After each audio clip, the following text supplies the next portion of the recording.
Here is Defense Secretary and Admiral Brad Cooper at Central Command Headquarters, MacDill Air Force Base, Tampa. Brad Cooper, Commander of U.S. Central Command. We just had a chance to spend a couple of hours together, better part of 2 hours, going through the entirety of this operation, Operation Epic Fury. And Admiral, I want to thank you for everything you do and your incredible leadership, for your dynamic thinking, the way you're attacking this problem set on every level.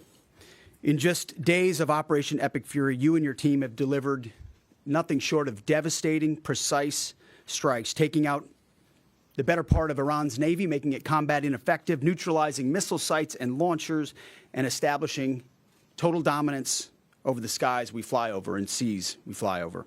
Our forces are executing with unmatched skill, and the mission is advancing decisively. This is the kind of no-nonsense, results-driven warfighting that America demands. And you're delivering it in spades. You are the man for this moment.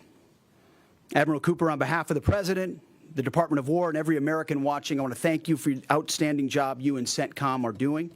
Keep pressing the fight, and we are with you all the way. A few thoughts before I hand it over to the Admiral for an update. Iran is hoping that we cannot sustain this, which is a really bad miscalculation for the IRGC in Iran. You see, there's no shortage of American will here. We remember and honor our fallen, those 6 that we will soon welcome at Dover, who gave everything for their country in this mission. We remember them. But we remember them by rededicating ourselves even more fervently to this mission. Our commitment to our mission objectives only increases as our advantages continue to increase.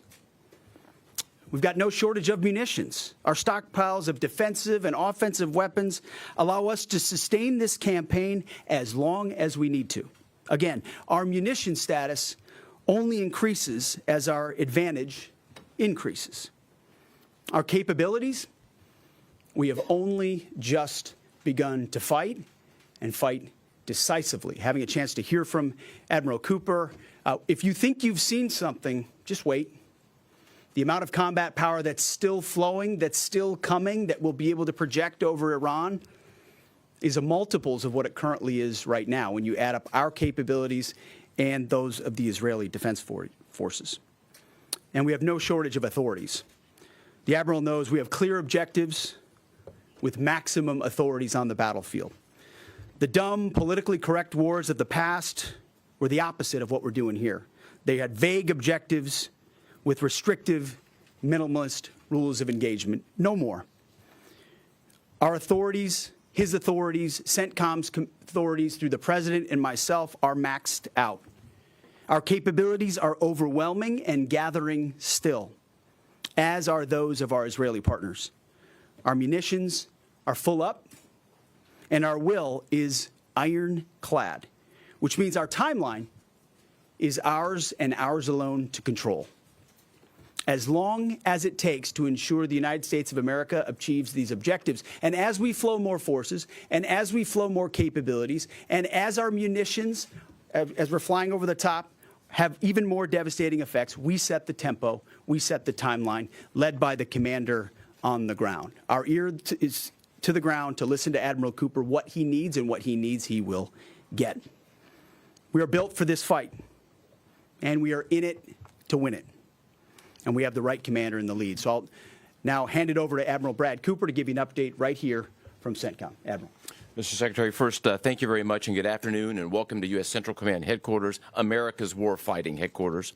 It's great to be here alongside the Secretary and representing the more than 50,000 men and women in uniform currently executing Operation Epic Fury.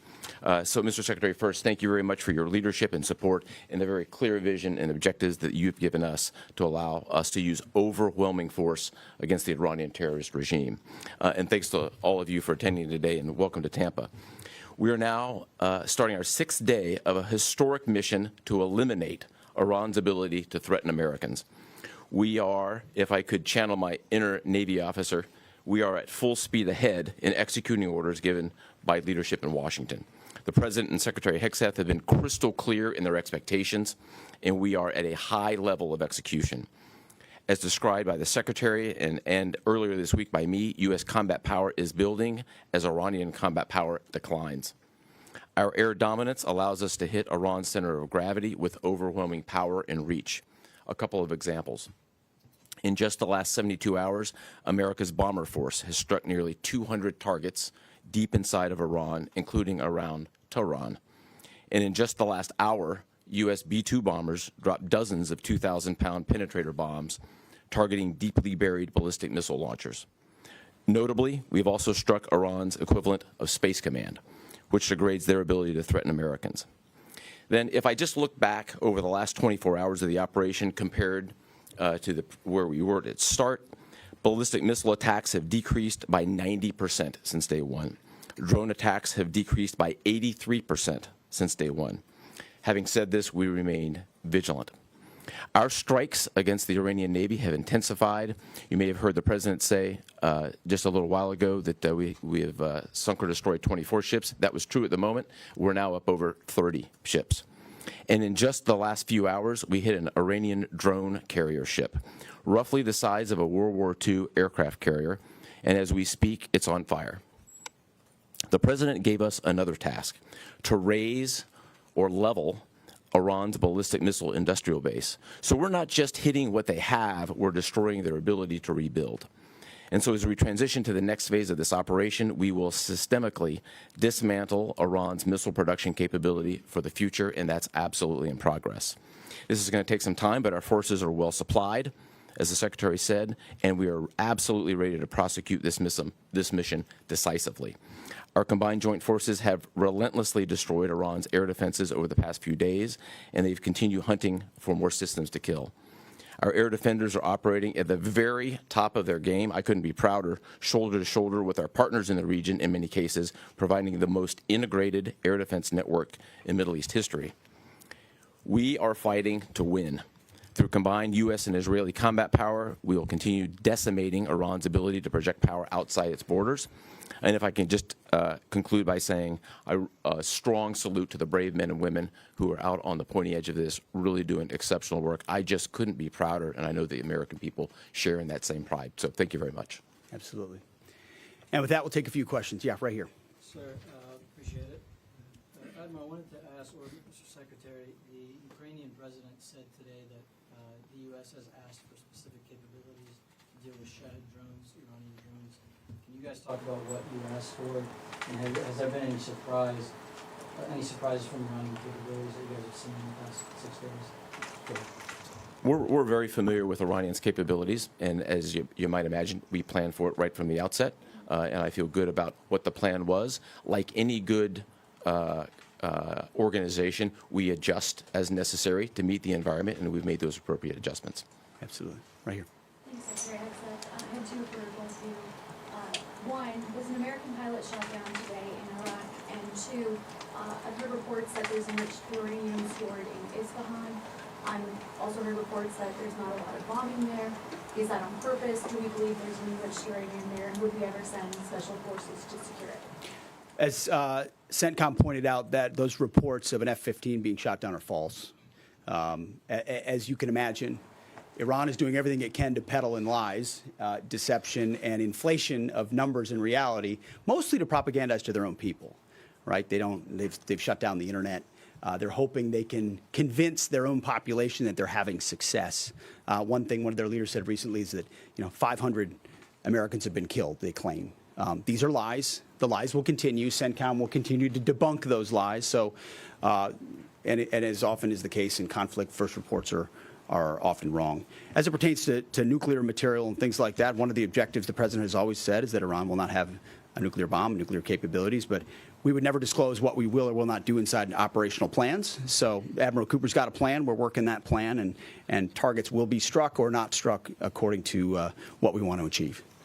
Yeah, right there. Secretary Hegseth, the President said earlier today in an interview that he would like to have a say in who's the next leader of Iran.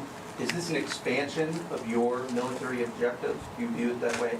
And additionally, you spoke earlier today about how previous leaders have drawn resources from our hemisphere to the Middle East. Mm-hmm. How do you avoid that? Well, there's no expansion. Ultimately, I think the president's having a heck of a say in who runs Iran, given the ongoing operation we have. So there's no expansion in our objectives. We know exactly what we're trying to achieve. I think today's a great example of what this War Department is capable of doing. I was just in another part of Florida today where we announced, America's counter-cartel conference. 18 countries coming together from Central, South America, and the Caribbean, coming together to fight cartels. That is something that is ongoing.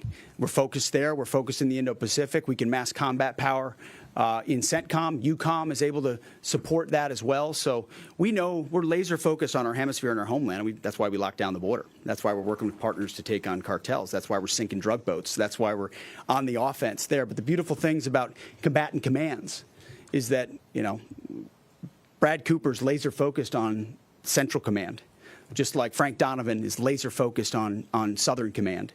We can do both. That's what a global power can do. Ultimately, this issue of Iran's nuclear pursuit and their unwillingness through negotiations to stop it was something President Trump has said for a long time needs to be dealt with. And after 47 years, he's doing something that no other president was willing to do. And we're doing it overwhelmingly, and we're doing it decisively, while also in other parts of the globe having the desired effects. I mean, take, for example, what we displayed yesterday, the Iranian ship in the Indian Ocean, sunk by Indo-PACOM, another combatant command, who coordinated with us in order to make that happen. So America's reach is global. Our focus here, though, these missions are narrow, they're scoped, and Admiral Cooper is well on his way to ensuring that we reach those objectives. Right here, yes, sir. Howard Allman, both condolences for the troops killed. The Ukrainians are talking about providing low-cost interceptors, given their experience. Is that something that the Pentagon is looking for? And Admiral Cooper, can you walk us through a little bit about how effective the Lucas drones have been, what kind of targets they've hit, and how much that's helped, given that they're low-cost alternatives to the more expensive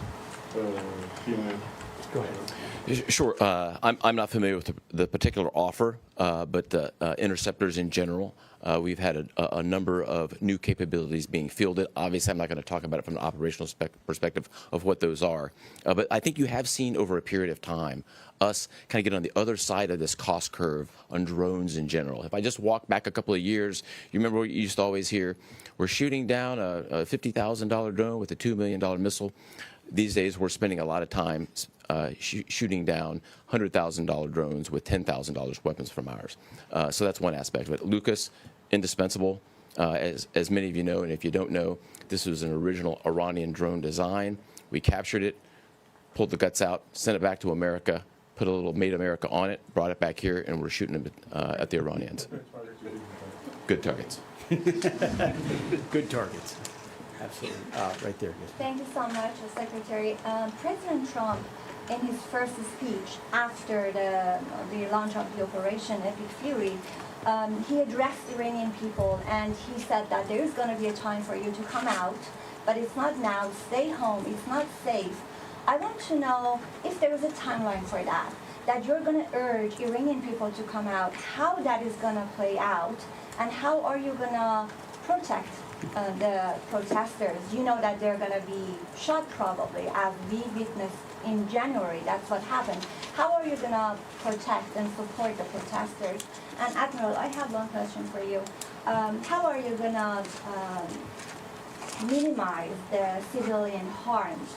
We have a lot of evidence that the Basij units, IRGC commanders, they are now gathering in schools, in hospitals, in purely residential areas because their headquarters are bombarded, they are ruined, of course. So how are you going to protect the civilians while you're attacking the IRGC people hard? Thank you. I would just say on the protests, obviously the Iranian people showed a lot of courage in those protests, and we saw the Iranian regime was revealed for what it is in the way they reacted to that. The world saw that. No one's done more than President Trump to reopen the opportunity for those who want a free Iran to do so. Ultimately, it's common sense, as he said up front. Don't go out and protest while bombs are dropping inside Tehran and elsewhere. So there will come a moment where he determines, or they determine, that it's the time to seize that advantage. But there's a lot of things we're doing and the Israeli military is doing targeting those individuals who are targeting those who protest. The more you do that and you erode their will and you erode their capabilities, the more you create an opportunity for people to boldly stand up. Yeah, I would just reinforce the point. We're targeting the people. We're targeting the headquarters and the people who are targeting the protesters, first and foremost. I'd also just double down on the president's comments that he previously made to the people. Stay in your homes, keep things calm, stay out of the way. There's a lot of U.S. and Israeli capacity coming over. We're hitting a lot of targets. The best thing for them to do for right now is just to lay low. Right here. Mr. Secretary, one common outcome of American military action in the past has been taking in thousands of refugees into the American homeland, and I'm wondering if there's any safeguards put in place to make sure that the American people aren't having to have another wave of refugees from the Middle East or anywhere else come and stay here. I think it's safe to say there's no plan for a wave of new Middle Eastern refugees to the United States of America. I think, as the president has pointed out for a long time, there are a lot of countries in the region who would be capable of providing that kind of support if need be, but that's certainly not something we're planning on. Yep, back there. Yep. Yes, sir. Michael in Washington Times. I wanted to ask, I know, Semper Gumby is always a truism in the military. Did the British decision to refuse Diego Garcia have any impact on the mission itself? Did you have to adjust, or were you able to just completely, go with the mission without even worrying about that? Well, as the president stated, it was unfortunate that that the Brits didn't, from day one, say, "Hey, go ahead and have access," but we got there. We got there, and that's now part of the way that we're operationalizing bomber runs. And it's part of when we say more to come, it's more fighter squadrons, it's more capabilities, it's more defensive capabilities, and it's more bomber pulses more frequently. The amount of firepower over Iran and over Tehran is about to surge dramatically. And part of it is that we're going to have even more basing. And it's not just the UK. We've had other friends step up, and we're grateful for that. Maybe one more right here. Yeah, the Azeri president earlier today basically authorized his Minister of Defense to begin preparing troops for some type of retaliatory action after the airport strike. Has the Department of War and CENTCOM been working on deconflicting with the Azeri if they were to move in or attempt something in retaliation? I'm sure there are plans, and I'll let the Admiral speak to that. But that does allow me to kind of address this idea that the war might be expanding, or there's chaos, and nothing could be further from the truth. If anything, what Iran is doing by targeting allied countries that would otherwise want to stay out of this, they've actually pulled them into the American orbit. So now you've got UAE and Qatar and Bahrain and Saudi and Kuwait and others saying, "Hey, we're with you. We'll shoot with you. We'll fly with you. We'll defend with you. We'll allow you more basing and other opportunities," a lot of which we can't talk about and won't talk about. But it's actually firming up the unity of the resistance in order to focus exactly where we need to. So this idea that it's expanding or going, no, it's actually simplifying in a number of ways exactly what we need to achieve and how we'll achieve it. I don't know if you anything to add to that. I won't get ahead of policy in terms of what we might do. What I will point out is this is now the 12th country that Iran has attacked. 12 countries, and it goes right back to the Secretary's point. Those 12 countries are none too happy, and I look forward to working with all the partners who are willing to join us in this. And I would just close by saying, Mr. Secretary, one more question. What is your message to Americans who are concerned about security here at home with the change-up that we're going to see at the Department of Homeland Security? well, I think Kristi Noem did an excellent job over there securing our border and keeping us focused on threats, and the President making a change. We all serve at the pleasure of the President. I'm sure Mark Wayne Mullen will do a fantastic job. He's been a friend of mine for a long time. But Kristi did a great job setting us up for success. So I don't have any concerns about whether or not the homeland will be covered down on. And I'll just end by saying I wish every American could get a chance to see what we see. I had a chance to go into the control room, into the Tactical Operations Center, go see these young men and women that are doing this, the dedication that they show at every level, the way they've refined their craft. I'm talking to a young colonel who's iterating on how we target and how we find and fix different aspects of what the Iranians are trying to do. If they don't know what they're up against. And if they think they've got it solved for, they're wrong. And ultimately, the combination of our ingenuity, the skill, the professionalism, the discipline, and then the sheer weight of the capabilities of the U.S. military, what you're going to see may look routine. It might start to be like, oh, another boat. Oh, another launcher. Oh, another drone facility. What it takes to do this with the precision that we do is world-class. No one else can do it. And it's world-class Americans. Like the ones I saw here, like the ones that are coming home that we're going to greet home, that are the engine of what makes our country great. And so I'm so grateful for folks like those here at CENTCOM, at Central Command, who are under your command. Thank you for your decisive leadership. And all I'll say to you is what I say to them, keep going. Because the President and myself, we have your back. Thank you, Admiral. Appreciate it. Thanks very much. Thank you all. Mr. Secretary, how is this operation going to ensure Iran never gets a nuclear weapon? This concludes a press briefing at MacDill Air Force Base. That is the headquarters of Central Command. The two speakers, the Defense Secretary Pete Hegseth and Admiral Brad Cooper, who's the commander of Central Command. Let me summarize briefly, and then we'll get to H.R. McMaster, who was the National Security Advisor to President Trump in his first term. The Defense Secretary said the United States and Israeli Air Forces have achieved total dominance over the skies over Iran with unmatched skill. He said, quote, Iran is hoping we can't sustain this. He said there is no shortage of U.S. and Israeli will, that there is no shortage of munitions, none anticipated, and that this combat can go on as long as we need to. That's another direct quote. He said the authorities for U.S. military personnel are maxed out. Also, Admiral Cooper said 50,000 U.S. military personnel are engaged in this war. 12 countries are now involved. And that B-2 bombers, within the last couple of hours, dropped penetrator bombs, that a drone carrier ship was sunk, and that missile launches from Iran in the last 3 or 4 days down 90%, drone launches down 83%. As I promised, H.R. McMaster joins us now. H.R., you were listening. Always good to talk to you. Your impressions of what you just heard. Hey, Major. Well, it's really what the Secretary ended with is the extraordinary professionalism of our armed forces, the degree to which that they've been able to adjust this campaign by going after these launchers, by hitting, as you mentioned, kind of the deep buried stockpiles of missiles, but where the missile launchers are kept underground or drones are kept underground, sealing them up. So that's where we've seen that big drop off, on Iran's ability to strike, the 10 countries that they've struck in the last several days. So it's been a very impressive campaign. It's really clear that the Iranian regime, as it exists today, it can't survive. Now the question is, hey, what comes next, Major? What's going to be able to replace?